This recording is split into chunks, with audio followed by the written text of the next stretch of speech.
Sud Radio, faut que ça change. Anthony Martin-Smith. Exceptionnellement, on est ici à 16h30 parce qu'aujourd'hui c'est le rugby avec la rencontre France-Angleterre. Et on va pas perdre de temps. Bonjour Virginie Hubos, vous êtes chroniqueuse dans l'émission. Et puis on démarre avec les changements à la une, Mathéo Lamblot. Agissons ensemble pour une société plus juste. L'association APF France Handicap présente Sud Radio, les changements à la une. En ce samedi 8 février 2025, Mathéo Lamblot, les changements à la une. On rentre dans la semaine anniversaire des 20 ans de la loi de 2005. Une loi visant à améliorer les droits des personnes en situation de handicap. À cette occasion, l'APF France Handicap organise avec le collectif Handicap une grande manifestation Place de la République à Paris ce lundi 10 février à 17h30. Simon Billot, quels sont les objectifs de ce rassemblement ? Alors pour Pascal Rib, présidente d'APF France Handicap, cet événement doit faire bouger la République 20 ans après l'adoption de la loi du 11 février 2005. Pour elle, un sursaut citoyen est nécessaire à l'occasion de ce non-anniversaire. Alors pourquoi un non-anniversaire ? Car la loi n'est toujours pas appliquée, les discriminations sont constantes et les personnes en situation de handicap subissent une véritable ségrégation selon ses propos. Lors de cette manifestation, qui appelle à une prise de conscience collective, il y aura des prises de parole, la présence de personnalités publiques comme Artus ou Philippe Croizon, des performances artistiques ainsi qu'une animation de la statue de la République. Avec cette manifestation, les associations espèrent faire réagir pour que la vie en société des personnes en situation de handicap s'améliore réellement. Les explications de Simon Billot. Et justement, Artus a fait un carton plein avec son film Un petit truc en plus, 11 millions d'entrées au cinéma. Et le 30 janvier dernier, il a dévoilé sa fondation éponyme. Cette fondation fera appel à des dons qui serviront à construire ou à réhabiliter des lieux qui accueilleront des personnes avec un handicap mental pour leur offrir des vacances de rêve. Un petit truc en plus sera sous l'égide de la fondation Personnage, créée par l'acteur Lino Ventura.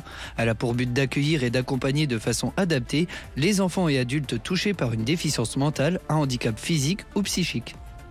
Une athlète paralympique de Boxia qui surfe sur la vague des Jeux. Eh bien oui, Aurélie Aubert, championne olympique de boccia à Paris cet été, a remporté le week-end dernier le titre de championne de France à Foix. Elle devient la première femme à remporter le titre national. Place maintenant un nouvel objectif, les championnats d'Europe à Zagreb en juillet prochain. Les changements à la une avec Mathéo Lamblot.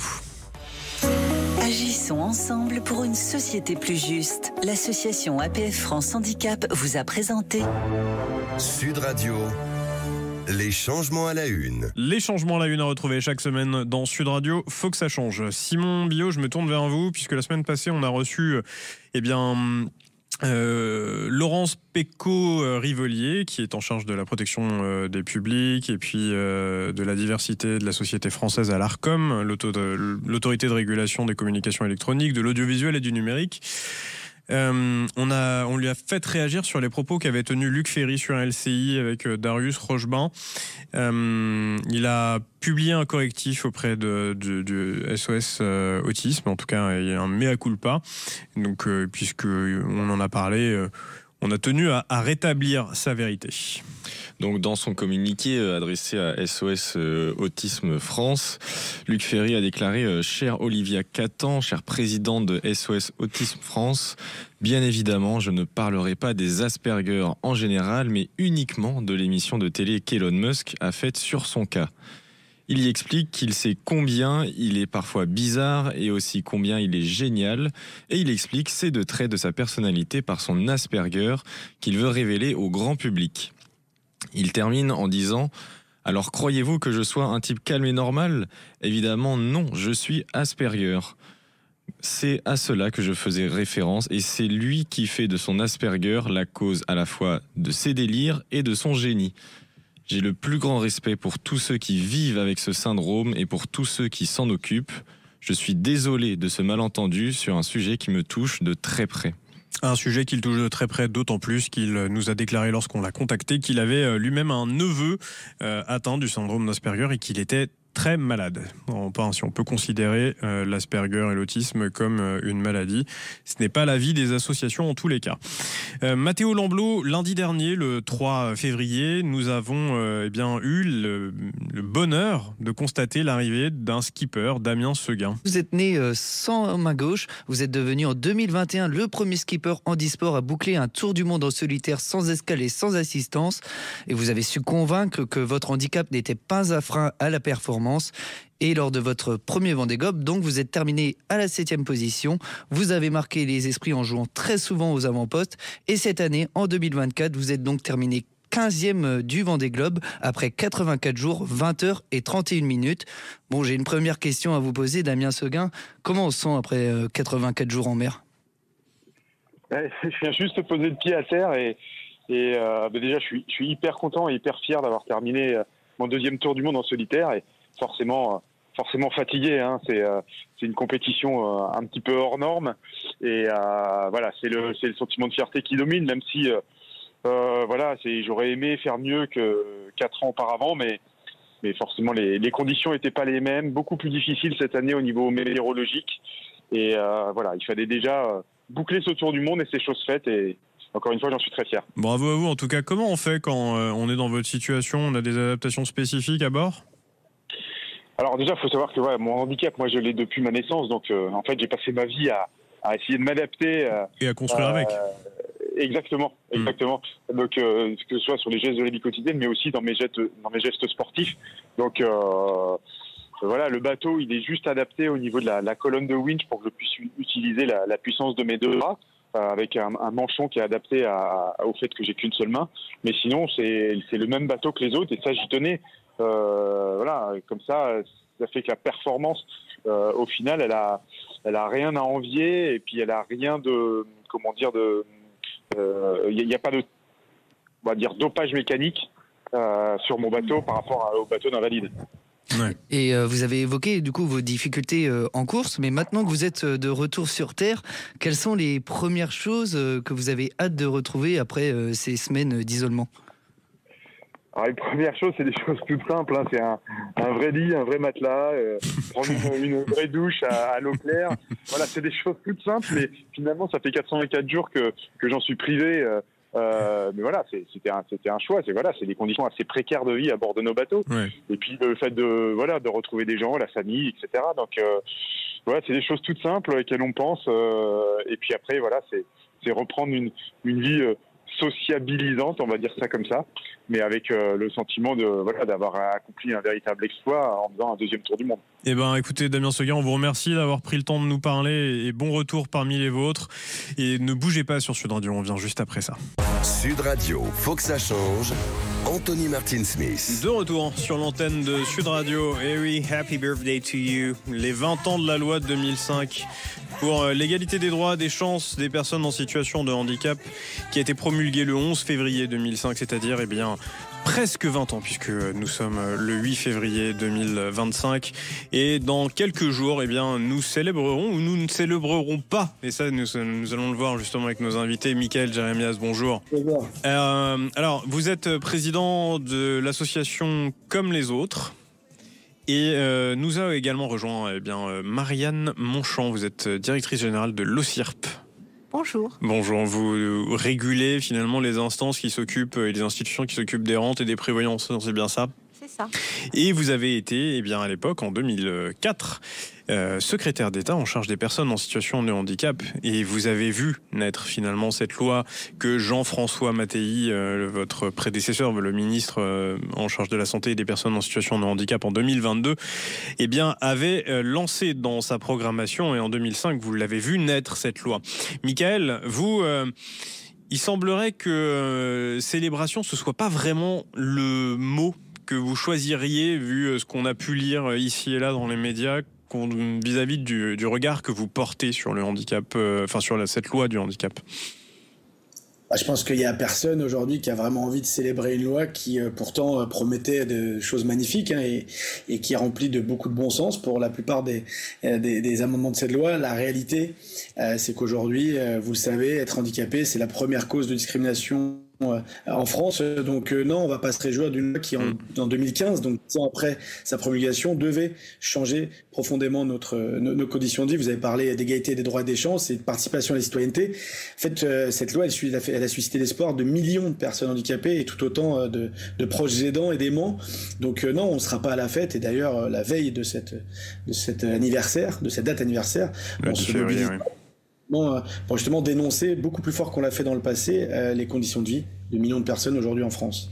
2 piliers faisaient partie de cette loi, celui de l'accessibilité générale à la cité, ça évidemment Mickaël, vous venez d'en parler, mais également le principe de compensation au handicap. Là-dessus, Mickaël, on peut dire que la France est quand même un pays généreux.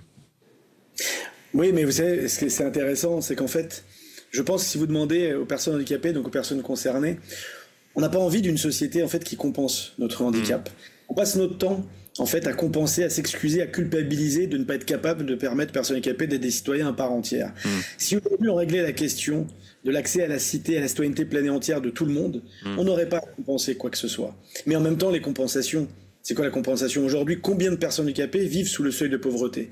Nous, on fait partie, parmi toutes nos revendications, il y a ce principe de revenu minimum d'existence qu'on veut mettre au niveau justement du seuil de pauvreté, donc à 700 et quelques euros par mois. Donc on n'est pas en train de parler de quelque chose de complètement fou. Donc la réalité aujourd'hui, c'est qu'il y avait des engagements forts, il devait y avoir 100% des espaces accueillants du public accessibles à tous. Aujourd'hui, on en est à peine à la moitié. La question de la compensation était un des sujets, mais on peut parler de l'accès au logement, l'accès à l'éducation, l'accès à la culture, au sport, à la sexualité. Il n'y a jamais eu de débat depuis cette loi de 2005 à l'Assemblée sur la vie intime des personnes handicapées, sur les assistants sexuels, qui est encore un énorme tabou. La réalité, c'est qu'aujourd'hui, quand vous êtes handicapé en France, vous êtes entravé, vous n'avez pas accès à la citoyenneté pleine et entière, vous n'avez pas accès en tout cas à ce qui vous permet de jouir de ce que la société a à offrir.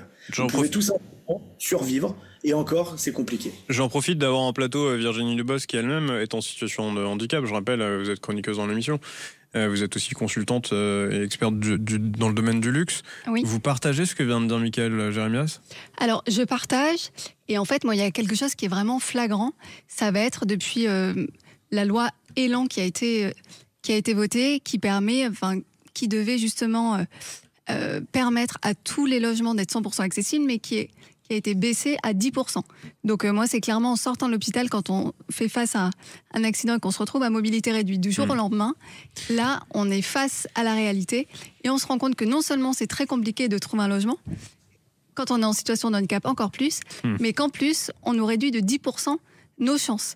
Donc bien évidemment, moi je suis d'accord avec Mickaël, mais sur des exemples concrets comme ça, c'est vraiment flagrant et le quotidien est encore plus difficile quand on est dans des situations concrètes. Et vous alors, Marianne Monchamp, le bilan, il est difficile quand vous entendez Mickaël, quand vous entendez Virginie et probablement bien d'autres? Je vais vous dire ce que je ressens.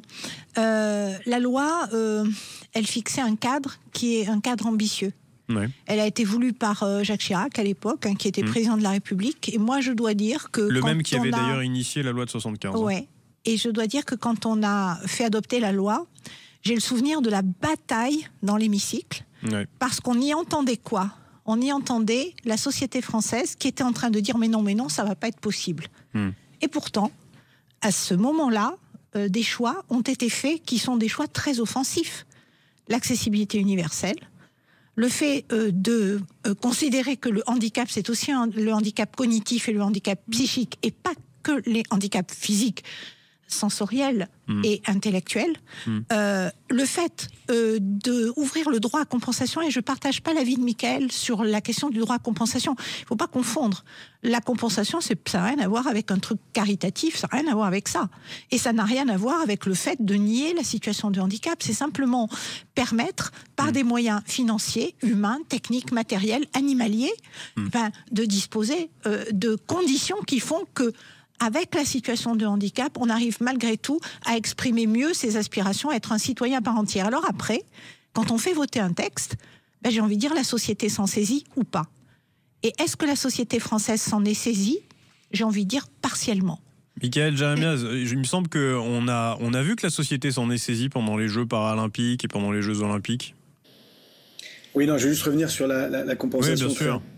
Dans une société qui serait pensée pour tous, dans laquelle on est intégré dans les processus de réflexion et pas uniquement sur les enjeux d'accessibilité, toutes ces questions de compensation seraient en partie réduite, voire disparaîtrait. J'ai évidemment rien contre le fait qu'une personne malvoyante puisse bénéficier d'un chien guide d'aveugle et financé par l'État, bien évidemment. Mais il y a énormément de choses aujourd'hui qui sont faites. Ce qui n'est pas le cas, d'ailleurs. Un chien guide n'est pas financé par l'État. C'est pas l'État, de toute façon. Mais oui, ça devrait probablement. Mais ça devrait la MDPH. Oui. Mais si vous prenez le cas d'une personne avec un handicap psychique, vous voyez, quelqu'un qui a une schizophrénie, là, pour le coup, l'acceptabilité par le corps social de sa différence, j'aime autant vous dire que, alors là, pour le coup, la marche au sens propre et au sens figuré, elle est haute. Et moi, ce que je veux dire ici, c'est que vous pouvez faire toutes les lois que vous voulez. Si la société ne bouge pas, les lois, elles ne sont pas effectives. Et ce dont nous parlons, c'est ça. Comment se fait-il qu'aujourd'hui, il y ait encore... Vous parliez du logement, mais c'est tellement vrai, tellement de réticence. Comment ? C'est parce que derrière, vous avez des lobbies, vous avez des gens pour lesquels tout ça... amène, soi-disant, une évolution de leur modèle économique. Malgré tout, je veux quand même dire que certains acteurs, et en particulier dans le champ de l'audiovisuel, si vous prenez cette illustration, ont fait des efforts qui sont tangibles et considérables. Alors après, il y a deux manières d'être. 1% malgré tout de la présence du handicap sur les antennes. Non, je vous parle de l'accessibilité audiovisuelle. De l'accessibilité, donc les vous parlez sous-titrage, la télédescription, la transcription, la traduction en langue des signes. Attendez, moi je suis pas là, c'est pas parce que j'ai fait voter ce texte que je suis venu dire vive machin, vive truc. Non, mais nous on est là pour vous entendre. 20 ans après, c'est quoi le regard que vous portez objectivement là-dessus ? Moi, ce que je dis, c'est que le législateur, il a fait un texte qui, s'il est appliqué, donne la possibilité d'une évolution sociétale réelle. Maintenant, ce qui m'intéresse, c'est de savoir ce qui se passe dans la tête de mes compatriotes quand ils décident de manière directe ou indirecte de ne pas respecter l'obligation légale. Et ça, je dois vous avouer, c'est vrai que ça m'interroge. Est-ce que vous ne pensez pas qu'en France, finalement, si on n'a pas de sanctions, les choses n'avancent pas ? Parce qu'on se rend compte en fait que finalement il n'y a que ça, les sanctions financières, les sanctions et puis sanctions aussi, j'ai envie de dire, de la réputation. Exactement, parce que si l'éthique d'une personne ne suffit pas, bien sûr, il faut sanctionner. Disons ce qui se passe, et d'ailleurs de très nombreux leaders d'opinion, influenceurs, et Michael Jérémiaz en fait partie, et quel influenceur, disent cette vérité-là, et il a bien raison de le faire. Mais pour autant, je fais une différence entre l'intention du législateur, que personnellement je trouve plutôt louable, et la réalité d'une société. Et alors j'ai envie de dire, en plus, on ferait bien de s'en occuper, parce que dans une société qui avance en âge, et à grands pas, c'est un sujet qui mérite que ce que le législateur a voulu faire sur le handicap puisse bénéficier, j'ai envie de dire, à tout le corps social, ce qui est loin d'être le cas. Ça concerne vraiment tout le monde, surtout avec une population vieillissante. Bien sûr, voilà, bien sûr. Michael Jérémiaz, quand vous, tout à l'heure, vous disiez que vous n'étiez pas d'accord avec, en tout cas, le principe que défend Marianne Monchamp, en tout cas sur le point de vue de la compensation. Derrière, vous avez aussi déclaré, chez handicap.fr, nos confrères, que vous trouviez que la loi de 2005, elle avait été déconstruite, décousue peu à peu par les lois qui ont suivi. À quoi vous faisiez référence exactement ? Parce que peut-être que ça peut éclairer le débat. Oui, c'est pas faux. Non, mais elle a été détricotée, encore une fois, et Marianne le sait très bien. Moi, je fais partie de ceux qui pensent que la loi de 2005, elle était extrêmement porteuse d'espoir et assez juste, en tout cas dans la manière dont elle a été pensée, elle a été travaillée. Est-ce qu'elle a posé des droits fondamentaux ? Mais le problème des droits fondamentaux, c'est que s'ils ne sont pas appliqués, en fait, on s'en fout. C'est très bien de faire une belle loi, mais si la loi, qui applique la loi ? Parce que moi, je veux bien que la société s'en empare. Mais moi, si je fais voter une loi, parce que c'est moi qui suis président de la République ou qui suis Premier ministre ou chef du gouvernement. Bientôt, Michael. Bientôt peut-être. Mais en tout cas, je m'assure que les lois elles soient appliquées. Ceux qui ne respectent pas la loi jusqu'à preuve du contraire sont donc dans l'illégalité. Et donc, à un moment, moi, j'ai pas d'enjeu personnel de faire du tout répressif. Mais quelqu'un qui ne respecte pas l'obligation d'emploi, par exemple, paye des amendes. Ça a été fixé à 6% pour les entreprises de plus de 20 salariés. Et aujourd'hui, qu'est-ce qui fait que plus de la moitié des bâtiments accueillants le public ne sont pas accessibles. Est-ce que l'État, est-ce que les collectivités aussi ont fait preuve d'exemple? Non. Vous avez énormément aujourd'hui d'écoles, de palais de justice, de mairies qui ne sont pas accessibles. Et donc, à un moment, moi, je veux bien que cette loi, en tout cas, on se prenne le temps d'en discuter, de la décortiquer, de dire ça c'est bien, ça faut le renforcer. Ça, effectivement, on a fait une connerie sur la loi Elan. Mais les lobbies... La loi Elan, on rappelle, qui est passée de 100% de logements accessibles dans l'obligation à 20%. Qu'est-ce qu'on fait? Bien sûr, mais qu'est-ce qu'on fait en fait à ce moment-là? Moi, je veux bien dénoncer. Pas de problème, on dénonce. Là où je vous rejoins, Marianne, c'est qu'effectivement, ça n'est pas que la respecter du législateur, mais par contre, il faut qu'il soit exemplaire. C'est-à-dire que le législateur, il fait tout ce qui est en son pouvoir pour faire appliquer la loi, et la loi qu'en plus, lui, a fait voter, ce qui est ce principe de base. Et en parallèle de ça, avec vous, mais parce que vous avez garanti qu'il y a un accès à l'école de la République pour tous dès le plus jeune âge, pour n'importe quel enfant de la République, comme c'est fait en Italie depuis les années 70, où là, nous, ensuite, on prend le relais. Et si demain, il y a quelqu'un, dans son taxi, dans son restaurant, dans sa boîte de nuit, dans son entreprise, qui nous discrimine, on fera tout ce qui est en notre pouvoir pour que cette personne-là ne puisse plus jamais le faire. Mais en attendant, la personne, pourquoi elle se dit, la société, pourquoi la société se dit qu'elle n'est pas obligée de le faire? Parce qu'en fait, on est tranquille avec elle. Si l'État ne prend pas sa responsabilité là-dedans et n'est pas exemplaire, les gens se disent c'est pas si grave qu'une personne handicapée finalement puisse pas faire ce que moi je peux faire. En même temps, il est capable de faire le con et à traverser sans regarder. Puis en même temps, ça arrive qu'aux autres d'être handicapés. Non. 80% des personnes handicapées le sont au cours de leur vie. Donc aujourd'hui, moi j'attends de l'État, 20 ans après cette loi qui devait 10 ans plus tard révolutionner notre condition de vie, et ce qui n'est pas le cas aujourd'hui, prenne sa part de manière extrêmement rigoureuse et exemplaire pour qu'ensuite on épargne personne et que chacun et chacune d'entre nous prenne ses responsabilités pour qu'on fasse société ensemble et qu'on vive ensemble. Le vivre ensemble, que ce soit pas juste une vaine promesse politique. C'est ça, en fait, qu'on raconte. Et c'est aussi pour ça que nous, on fait un appel, et un appel citoyen, le 10 février à 17h30, place de la République. De cette... Oui, moi j'entends ce que dit Mickaël et je suis pas loin de le rejoindre. Ce que je veux dire, c'est que, si vous voulez, je pense qu'on a besoin de vivre dans une société avec un très haut projet social. Je crois que précisément parce que les temps sont difficiles, précisément parce que les finances publiques sont aujourd'hui un peu en panne sèche, la fausse bonne idée serait la restriction, l'attrition et le renoncement. Oui, mais pour autant... je crois profondément, parce que ce que l'on ne voit pas, c'est ce gigantesque coût de perte de chance que subit une société tout entière. Oui, mais pour autant, c'est pas qu'une question d'argent. C'est-à-dire que le président de la République, il a mis 1,5 milliard d'euros sur la table il y a 2 ans. Il a affecté 300 millions sur le Fonds territorial à l'accessibilité porté par Olivia Grégoire et puis Fadila Khattabi, ancienne ministre respectivement des PME et des personnes en situation de handicap. Et en fait, quand j'ai reçu la ministre Charlotte Parmentier-Lecocq ici il y a à peu près 3 semaines, elle nous disait qu'en fait le fonds ne marchait pas. Donc probablement aussi qu'il y a trop de paperasse, trop de difficultés à pouvoir enclencher les choses. Oui, il y a une tendance, pardonnez-moi, il y a une tendance effectivement. Problème de fléchage aussi. À avoir une technostructure envahissante qui, dès qu'une impulsion se fait jour, cherche à la normer, à la normaliser et complique les choses. Mais je pense que c'est vraiment une question qui doit intéresser tous les acteurs de notre société, parce que sinon, effectivement, nous constaterons dans 10 ans que nous sommes encore très très loin de notre objectif. Et pour en revenir sur le fonds d'accessibilité, moi je m'étais rapprochée justement de commerçants qui étaient ravis d'avoir cette mesure et ces fonds déclenchés, sauf qu'ils trouvaient vraiment que justement les formalités. Voilà, les formalités administratives qui étaient beaucoup trop lourdes et qui m'ont dit écoutez, moi je préfère continuer comme ça, quitte à refuser des gens, plutôt que de rentrer dans toute cette administrative qui est très lourde et finalement nous fait perdre du temps et pas rentable pour nous. Mickaël Jeremias, on approche à la fin de l'émission. Vous, aujourd'hui, vous vivez entre Paris et Londres. Quelle est la différence notable que vous faites entre les deux villes ? Si on prend des exemples d'accessibilité, quand vous arrivez à la gare Saint-Pancras, contrairement à la gare du Nord, vous n'avez pas des passerelles électriques qui sont évidemment trop vieilles, qui tombent en panne assez régulièrement. Vous avez des plateformes beaucoup plus larges sur des quais qui ont été pensés pour tout le monde et qui servent d'ailleurs pas uniquement la personne en fauteuil roulant, mais les passagers avec leurs valises. Qui n'a pas manqué de se casser la gueule une fois dans sa vie en descendant les escaliers d'un train, les marches d'un train. Quand vous arrivez pour prendre le taxi, contrairement à la gare du Nord, je suis pas prioritaire à la gare Saint-Pancras. Par contre, 100% des taxis ont une rampe intégrée et ils sont accessibles. Le métro est une option, même si 100% du métro n'est pas accessible, c'est une option de déplacement. Et puis surtout, c'est le regard porté sur l'autre. C'est pas vraiment un sujet que je sois une personne en fauteuil roulant quand je me déplace dans la société. Donc non, juste pour conclure, je me permets. complètement d'accord sur le fait que c'est la responsabilité de la société dans son ensemble. Et la société doit y prendre sa part. Rien n'empêche à un restaurateur, mais s'il y a une petite marche à l'entrée de son restaurant, de faire un grand sourire, bienvenue, comment je peux vous aider?